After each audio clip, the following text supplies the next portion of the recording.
ने जजों की संपत्ति का ब्यौरा वेबसाइट पर अपलोड कर दिया है।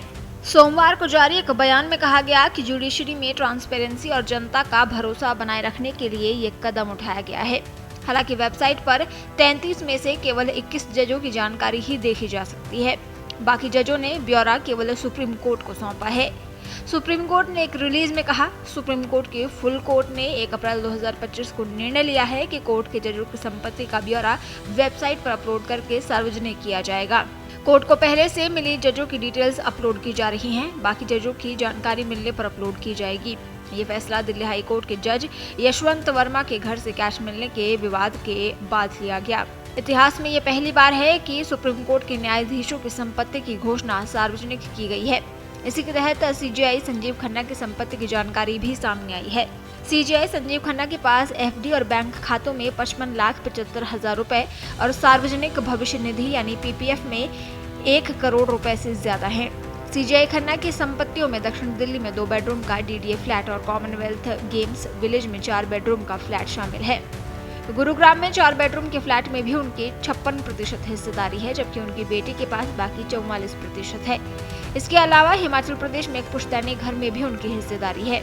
वहीं जस्टिस बीआर गवई जो 14 मई को मुख्य न्यायाधीश का पदभार संभालेंगे, उनके खातों में 19,63,000 रुपए और पीपीएफ खाते में 6,59,000 रुपए हैं। जस्टिस गवई को महाराष्ट्र के अमरावती में एक घर के अलावा मुंबई और दिल्ली में आवासीय अपार्टमेंट भी मिले हैं।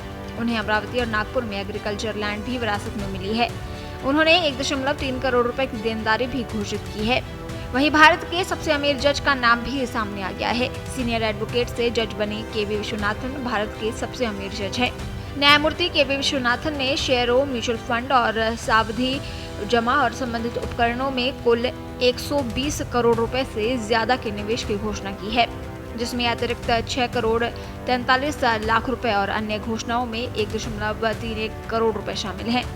उनके पास आरबीआई की उदारीकृत विप्रेषण योजना के तहत 2 बार 5 लाख अमेरिकी डॉलर भी हैं। उनकी चल संपत्तियों में लगभग 1450 ग्राम के कई आभूषण और 2017 में खरीदी गई 2 टोयोटा कारें भी शामिल हैं।